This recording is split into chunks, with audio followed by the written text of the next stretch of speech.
She couldn't take the under-housemaid with her. "Goodbye, Jenny. Take care." The maid raised her arm and waved vaguely, the sadness inhabiting her face once more. She stepped back inside and closed the door. Edie took a last look at the house before picking up her bag and stepping nimbly down the 10 steps to her new life. Chapter 1, 22nd of June, 1914.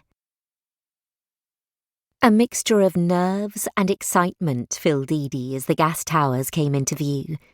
She had visited Littlehampton a few times as a child. The towers had always signalled the approach of the railway station. She got up, the only person in her compartment, and peered outside as the train chugged past a long terrace of small houses. The whistle tooted and the brakes squealed as she was lifting down her carpet bag and umbrella, the deceleration almost knocking her off her feet. She clutched at the velvet upholstery to steady herself, giggling despite her scare. Why she'd headed to Littlehampton, she wasn't sure. Happy childhood memories, perhaps? She wanted somewhere far enough from Downland House that she was unlikely to bump into the family, but close enough to be familiar.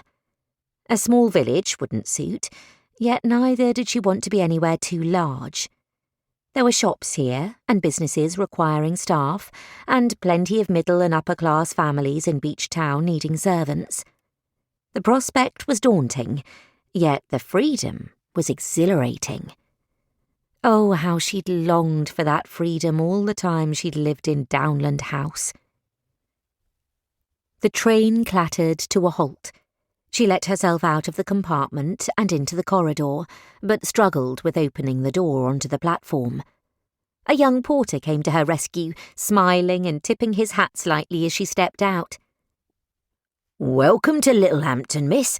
Or welcome back, though I knows all me regulars and I don't reckon I've seen you hereabouts before." "Thank you. It has been rather a long time since I last visited. I wonder if you could point me in the direction of an eating establishment. I believe it must be time for luncheon." He looked at her with some confusion. "Governess, are you?" She wondered how he jumped to that conclusion, then realised her somewhat genteel enunciation. She must rein it in. It might be fit for the likes of Downland House, but here, in her new position in life... "Not exactly, just my little joke, though I am here to find a position of some sort." "Well now, let me carry your luggage out to the front and I'll answer your questions." He took the bag and led the way down the platform towards a brick building. "First of all, I recommend the Cyprus Temperance Restaurant for a good dinner." "Dinner, of course, not luncheon." "Out the station, you turn left, go straight down Terminus Road, through High Street, and just after the turn into East Street, it will be on your left. As for a job, you could have a look at the Littlehampton Gazette. There's a newsagent on High Street. You could pick one up there."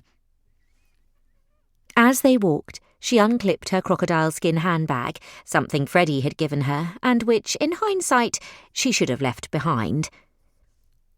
She rummaged around in it for her purse to extract a coin. By the time she'd found one, they'd reached the curved forecourt at the front of the station. One carriage stood ready awaiting newly arrived passengers, while another announced its arrival by the clip-clop of the horses' hooves. She wouldn't be needing their services. She turned towards the porter, taking her bag from him. "Thank you so much for your help." She offered the threepenny piece, the silver glinting in the sun as she handed it over. The porter put his hand up and shook his head. "For you, miss, it's on the house." "Thank you, that's most kind of you." "Good luck with your job hunting." He'd barely finished the sentence when a much older, stouter porter appeared at the entrance. "Stubbs, there are passengers awaiting your services. I think you're done with that, young lady." Stubbs raised his eyes so only she could see, turning on his heel to do as